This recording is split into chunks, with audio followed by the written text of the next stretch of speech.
Thanks for having me, and thanks for those watching on stream as well. My name is Sohan. I'm based in Amsterdam. I've been in the industry more than 15 years, including for a long time at Amazon. Currently work at a company called Auth. It's a startup. And I'll be talking a little bit about authorization and about RAG pipelines. So hopefully you learn something new. I'm going to start with a very silly question, which I think I know the answer to. But who here hasn't heard of LLMs? No one? Yeah, well, of course, right? Like my grandma was asking me about it recently. And I think it's in the industry, it's pretty big. But I think we spent 2024 trying LLMs, trying Gen AI, integrating it with our applications. But in this year, I think there is some thinking around, hey, we need to think about the ops and the security of LLMs. I know if many people here have heard of this industry body called OWASP, which is Open Worldwide Application Security Project. So it's an industry body, and they put out reports about things that could affect your apps. And they came up with one for LLMs specifically late last year. And I want to highlight 3 of them, which is how LLMs could potentially disclose sensitive information. It sometimes can have excessive agency, where it does things that it's not authorized to do because we have just rushed ahead to implement it. And people could also intentionally add malicious code to a vector database for it to do something. And all of these, 3 out of these 10 problems, right, so the ones I've highlighted, can be solved with proper authorization. So that's why I think it's important to talk about. And specifically in the case of using AI in things like healthcare and finance, you sort of want security and guardrails around what your LLMs can actually access, right? So that's what I'm here to talk to you about. And just from, I think, last year to now, we're already seeing so many different ways people are adding generative AI in production. When I was making this deck a few weeks ago, I was like, sure, apps, agentic AI, RAG pipelines, LLMs, and now this new thing called Model Context Protocol has come up. I'm like, I can't even keep up, But it's moving so fast. I think that's something we all can agree on because it is exciting. And today I'm specifically going to focus on RAG. A few of y'all might be familiar with it, but let me set context. It stands for Retrieval Augmented Generation. And the idea is essentially, say you have a large corpus of documents and data, something that is internal to your university or your company. An LLM typically will not know that data, right? Or won't be trained on that data. And it's too expensive and time-consuming to build your own inferencing model just on that data. So you can use an existing LLM to sort of work with the data that you have to build something like a chatbot or some Q&A around those documents. And that architectural approach is called Retrieval Augmented Generation. At a very high level, it has 2 phases. Your first phase is an ingestion phase, where you start off with the knowledge base, so all the way on your left. You pre-process all the information where you clean that data up, you clean up the formatting, you break the documents down to smaller pieces that is more efficient, and you basically set it ready for your embedding model. Essentially, embedding is a way to convert some data, like words or images, into numbers, because guess what? Computers like numbers. So using an embedding model, you can convert the word king into a matrix of numbers, and the word queen will be a matrix of numbers very similar to the word king. But the word banana might not be very similar at all. So it's a way of representation. And those embeddings are stored in a vector database. So this is what you're doing with your documents. And now comes the second part of a RAG pipeline, where you have your query, your retrieval, and your response. So the user, all the way on the left, has a query, like, ooh, how do I do this particular thing? And that query also goes through the embedding model. You get an embedded query, which goes into your vector database. And the data from your knowledge base and the user's query is then fed to the LLM. So this is the very, very standard RAG pipeline architecture. If you look closely at this, I feel there's something missing, which is there is absolutely no mention of security or authorization. Because what if that user is not authorized to view a particular document in that knowledge base? Right now, they will be able to access it. Like, hey, how much does my CEO earn? You don't want my user finding that out, right? But without proper authorization, that's what can happen. So just to get it into the understanding, your LLMs really shouldn't access unauthorized data. Again, especially in enterprise, healthcare, finance, and so on. My specialty is working in authorization, in the space of authorization. So I'll give you a very small, brief history lesson of authorization and what the latest and greatest is, and then we'll talk about that in the context of RAG. So this is a very quick primer on auth. So first things first, I think there is a difference between authentication and authorization. It's common to conflate the two because sometimes they happen together. Authentication is identity, who you are. So when you click on Microsoft LDAP or sign in with Google or whatever, that is identity. The permissions you have after you're verified, that is authorization, right? So authorization comes after identity. In the past, very, very early on in computing, people used access control lists, which was one giant list of everyone who can access a thing. So for instance, I can say all the people in this room can access this talk, right? But not very scalable. So things changed to something called role-based access control. You might be familiar with this at work, where, say, you are tagged as an engineer, and all engineers can check in code. Someone's tagged to sales, so all sales can check quarterly earning report. And we do that in our university and in our workplaces. It's not very flexible, though. It's called coarse-grained, where it's very broad.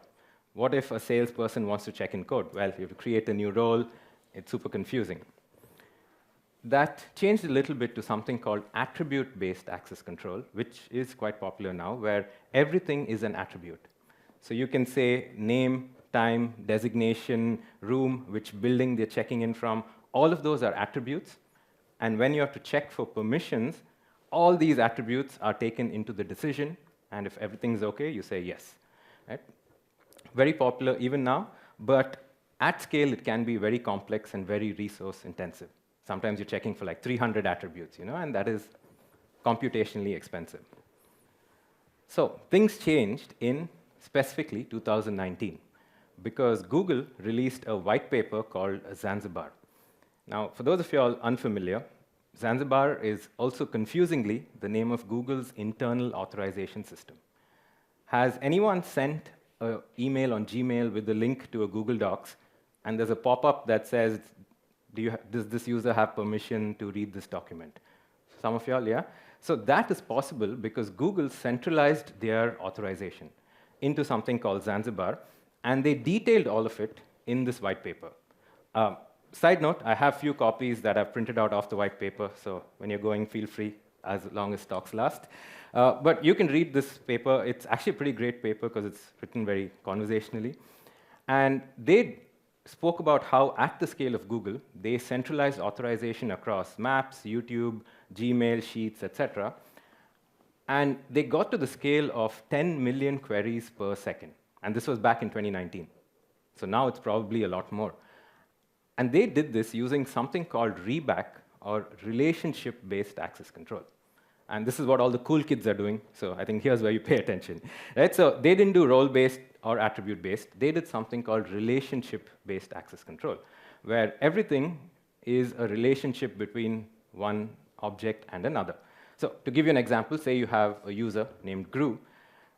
Gru, there's a folder named Evil Plans.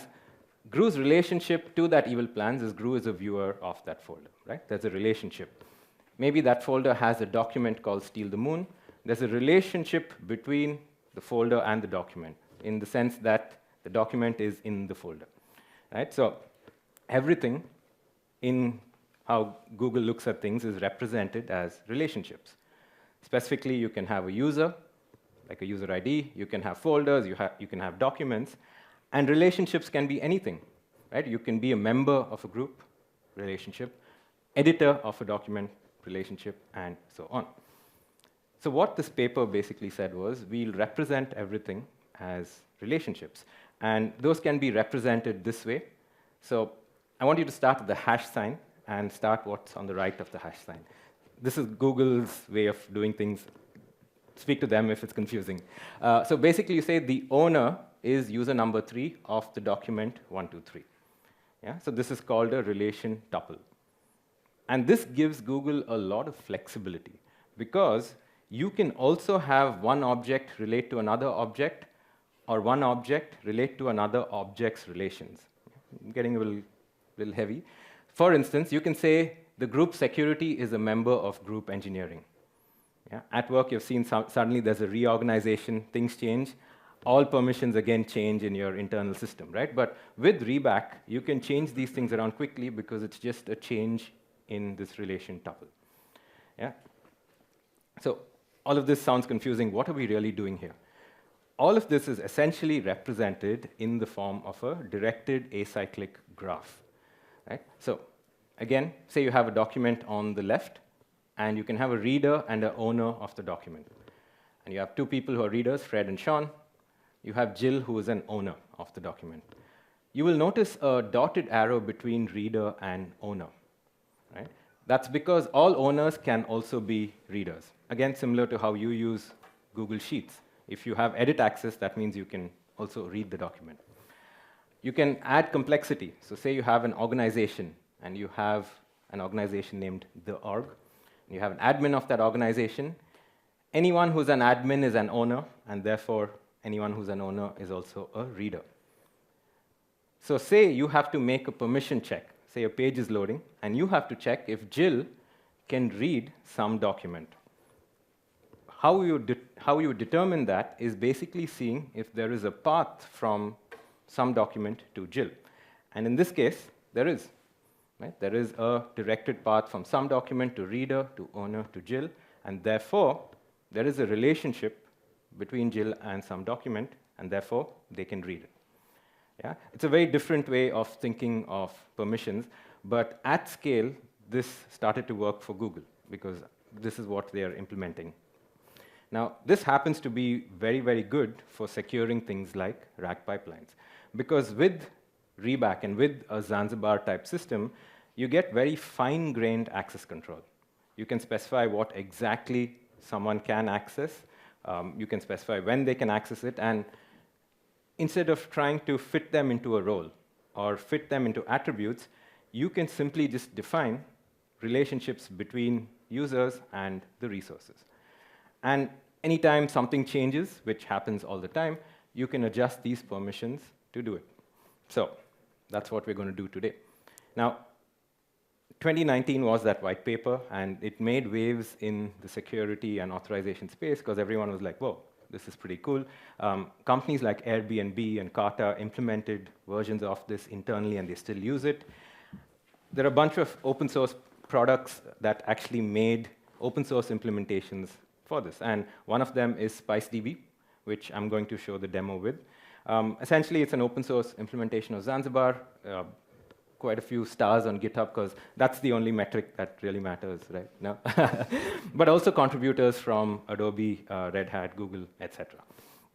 And what SpiceDB actually is, and this is the technical part about SpiceDB. So it is a highly parallel graph database. It's not general purpose, so you can't use it for SQL or RDBMS queries. It's meant only for authorization queries.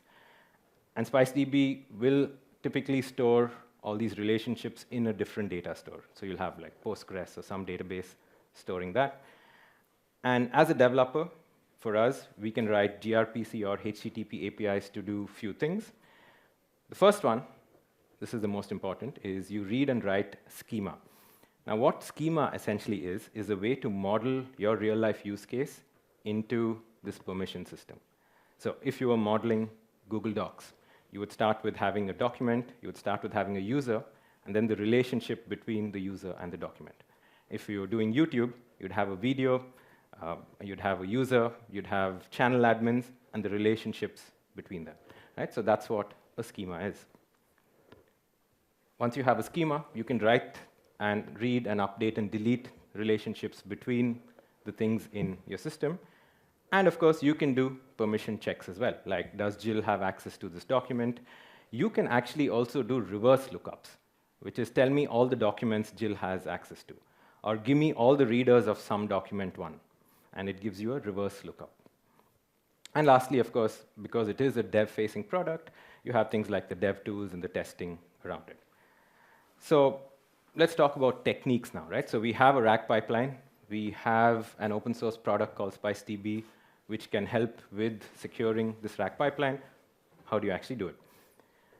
There are typically two approaches that you can do. One is filtering pre, and one is filtering post. So let's talk about the post-filter approach. Again, very similar to the RAG pipeline architecture I showed you. You have a user who makes a query. Query goes through an embedded model. You get an embedded query, which is then stored in a vector database, and you get relevant embeddings. We are doing the post-filter approach here. So essentially, after you get this, you add a Zanzibar-like system, or like SpiceDB in this case, to check whether it has access to the documents. And how you do that is, in the query at the beginning, you can add metadata into the embedded query itself. Right? So you can say the origin of this document is document 123. So you're adding metadata into the vector database from where the document came. And then you make a check to see if, okay, does this user have access to this particular document? The good thing is you can actually specify that I need 5 pieces of additional context before I make a call to the LLM, right? Because you've already processed everything you wanted and you're doing it post. So you can actually specify how many pieces of context you want before it goes to the LLM. So this is enabling fine-grained authorization on your embeddings. But if you have a low positive hit rate from your vector database, then this might not be very efficient, because essentially, say you have about 1,000 embeds in the vector database, then you're filtering all of them, and you're maybe just getting like 5, which might not be very efficient. But if you have a high positive hit rate, this method works really well. It really depends on your use case. The pre-filter, on the other hand, works well if you expect a low hit rate. So the pre-filter auth works in the same way. It's just that the filtration's done before. Again, the user makes a query through the embedded model.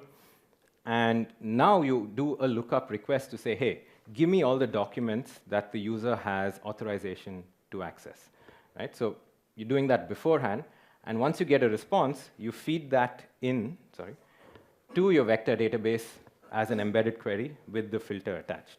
So you're filtering out what documents the user can access before, and then you feed that into a vector database. And of course, the rest is the same. You get the relevant embeddings, and that goes through the LLM, and you get a response back. So this is the demo I'm actually going to show you, the pre-filter authorization. I will use, again, SpiceDB, which is open source.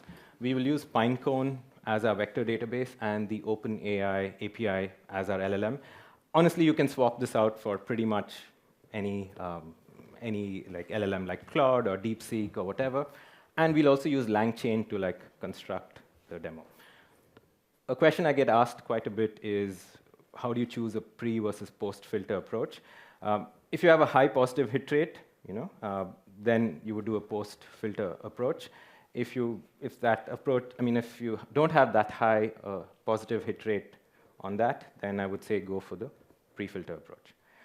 So yeah, let's go for the demo. The demo is, again, on GitHub in a very self-guided way, so you can actually do it step by step and follow it all the way through. There's a Jupyter notebook there, so you can actually access it. So I'll pause if you want to take a photo. And I'm going to attempt and make a quick prayer to the demo gods, because you know how the demo gods can be. And I will attempt. The only thing is I have to look at the screen here and do the demo, but that should be fine. Now, first things first, I have an instance of SpiceDB. Let me just escape this. I have an instance of SpiceDB running locally on my machine here. Right? I have the SpiceDB binary, and it's running here. Right? So any checks, you'll actually see it updating here. Let me just open my Jupyter notebook. All right, so first things first, we'll skip the pip and all of that. You know all of that already. We are going to start with this part, right? Which is what I told you about schema. And folks at the back, are you able to read the text? I can increase it a little bit, perhaps. Yeah, all good? Folks at the back? Yeah, okay, excellent. So as I mentioned, our use case is very simple. The idea behind schema is to model your use case. Our use case is simple. You have a user, you can see here. You have an article, and actually, sorry, let me back up and explain what I'm going to do in the demo. My bad. Essentially, we have an LLM, and we're going to feed it a document with a fictional piece of data, right? Something that doesn't exist. And then we'll ask a question based on that fictional piece of data. Based on whether the user has authorization or not, you will get an answer from the LLM, right? If it's not authorized, the LLM says, I don't know. If it is authorized, it will give you that fictional piece of data. Yeah, hope that's clear. So my real-life use case is simple. I have a user. I have an article.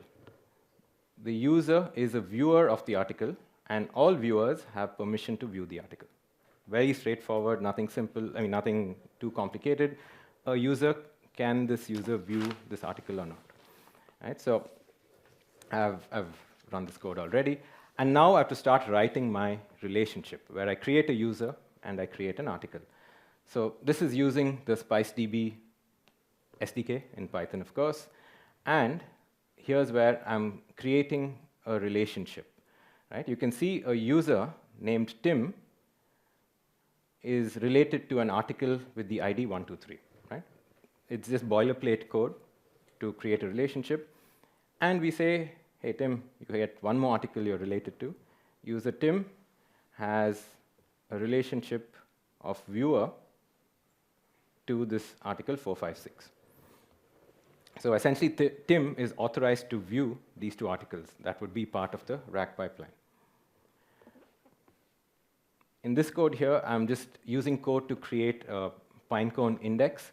For those of you all not familiar, Pinecone is a vector database.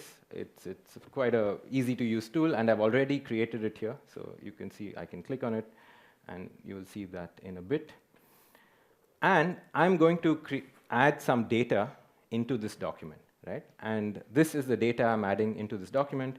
I've come up with something very weird, which is Bill Gates won the 2025 Oscar for Best Football Movie. Now, there's no such thing as Best Football Movie in the Oscars. And if there was, I don't think Bill Gates would win it. But that's why I'm just adding it into that document, right? It's a fictitious piece of information that is only part of our document base. So I'm adding it to article 123 that Tim can access. And now is where I create a Langchain embedding object here in this namespace for Pinecone. And I've upserted that data into my Pinecone vector database. Right? Now what do I do? I'm just going back to my code to show you where I'm at. We have done till here so far. So now let's look up what data Tim can actually access. Sorry. Going back here. And I'm going to run what's called a lookup resources request for user and Tim. Right? I'm just running that code. And you will see, oh, wait, I have to write these. I didn't write this. Yeah, I wrote that. And I can actually open my SpiceDB, and you can see 323, it's written a relationship, right? It's speaking to my local instance of SpiceDB. And let me actually look up what articles Tim can access, right? So Tim right now is authorized to view these two articles. Again, you can see the call that's made here, which is a lookup resources call. Yeah? So RAG pipeline, Tim can access these two, and that's it. And now I'm defining an ask function, which speaks to the OpenAI API. I'm creating a Langchain object, which is an embedding, which I spoke about. And I'm initializing a retriever, right? And what the retriever does is it creates a prompt first. Sorry, first it adds a filter of the articles that they are authorized to view. It creates a prompt with a context and question, which is it's a typical LLM prompt. And I'm creating a runnable parallel, which includes the question and the context, the prompt, the LLM, and of course, your past output. And the question is, who won the 2025 Oscar for Best Football Movie. So let's run that, right? And you get the answer Bill Gates because Tim is authorized to view that document in which this piece of information is. So it's spoken to the OpenAI API, and it's done this. Now, I'm going to delete the relationship between Tim and that article, which has that, right? So that's in 1, 2, 3.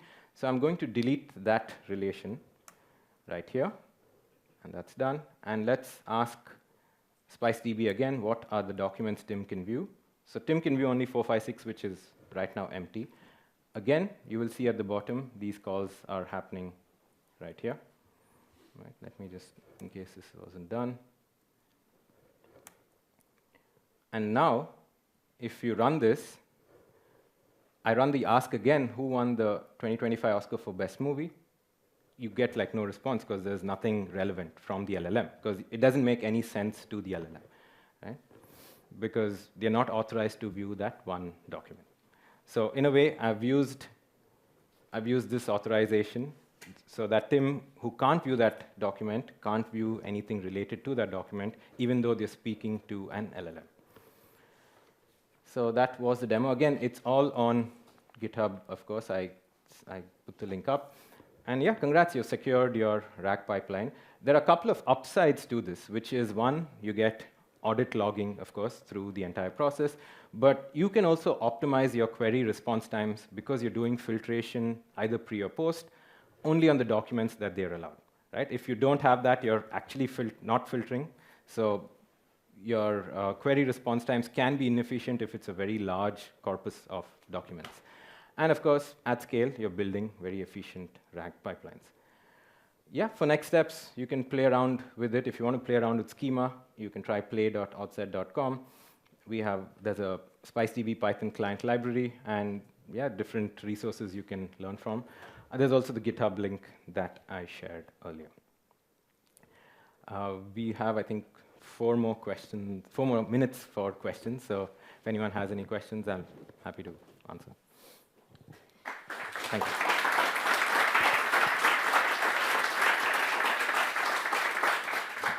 Thank you for this informative talk. We indeed have some questions. Is there an in-process version of SpiceDB available or planned? So can you repeat that, Anna? Sorry. Is there an in-process version of SpiceDB available or planned? I didn't get the... In process. Okay, what maybe... I mean, I can maybe give you some comment, but SpiceDB is completely open source. Yeah, it's on GitHub. It has a very community-driven process, so if you want to contribute, you can. There is also an enterprise version of SpiceDB that a couple of large enterprises use. That's, of course, a paid version. So if you're interested in, with like support and stuff, that's available too. Yeah. What do you think about OpenSearch efficient filtering, basically dynamically pre or post filtering? I've personally not used OpenSearch in the context of RAG pipelines. So I'm not sure what the performance implications for a RAG pipeline is, but OpenSearch is a pretty industry standard tool for filtering. So I've not used it for RAG pipeline, so I don't know. Okay. The next question is there any option to do filtering during the vector search itself, not pre or post? Ooh, interesting. So as far as I can tell, I don't know if there is. I don't think there is, because in the way the RAG pipeline is constructed, the way I see it is that the filtering will have to happen either pre or post. I think the way things stand right now in terms of how vector databases and Zanzibar systems work, I think the filtration will have to happen either pre or post.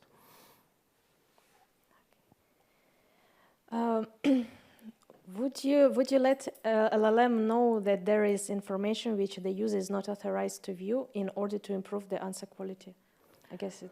Yeah, I mean, so in most of these cases, LLMs don't, where someone takes an LLM and puts it on like an enterprise, that feedback loop isn't necessarily there. So it's one of those things where the user only gets information about what they have access to. Right? And there is no feedback loop back to the LLM that you're not supposed to access this because there's no like self-awareness there. It's not going to access it anyway. Okay. We have another question. How would that work with a directory service like AD, LDAP, or Entra? Yeah, that's a good question. So that, like LDAP and other directory services, are authentication. So authorization is the step that happens after. And any Zanzibar system is independent of authentication. So you can have people log in through LDAP or Okta or whatever and still have it follow this entire process. So there is no dependency there. And the next question, how well does the SpiceDB approach scale with number of users and documents? Yeah, so SpiceDB, I mean, look, Zanzibar in 2019 had like 10 million queries per second.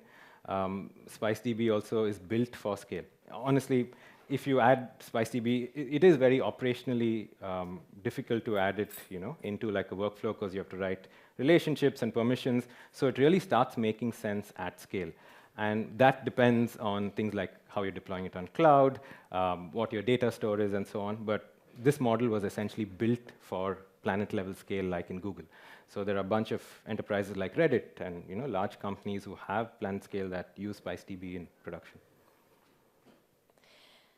Would this shown authorization concepts for RAC also work for any other authorization concepts like ReBAC? Yes, great question. So ReBAC, you can consider relationship-based access control as a superset that includes role-based access control and attribute-based access control. So if you're like, hey, I want to do something that looks like attribute or role-based access control, you can do that using ReBAC because it's kind of a superset. That's the flexibility ReBAC gives you. Is the pre-filter approach not fairly inefficient if I have a lot of filter hits? Are there ways to decide this dynamically? Typically, that's a hard one. And how customers we have seen doing it is they sort of know their hit rate, and then they choose either pre or post before doing so. Right? So you know how your RAC pipeline looks, and you make a call, or you do some tests based on hit rates, and then go for the method that works best for you. And maybe the very last question is, when using a system with own permission system for your RAC, for example, Confluence, would you have to duplicate permission in SpiceDB as well, or is there any other better approach? Yeah, so typically if you're writing to SpiceDB, there is a dual write that happens because you're writing data into one database and you have to write data to SpiceDB. This, of course, opens up other technical challenges like the dual write problem, which is an entire talk in itself. But yes, if you're using something like Confluence and SpiceDB, you'll be writing data to two places. Okay. Thank you a lot, Sohan. Thank you.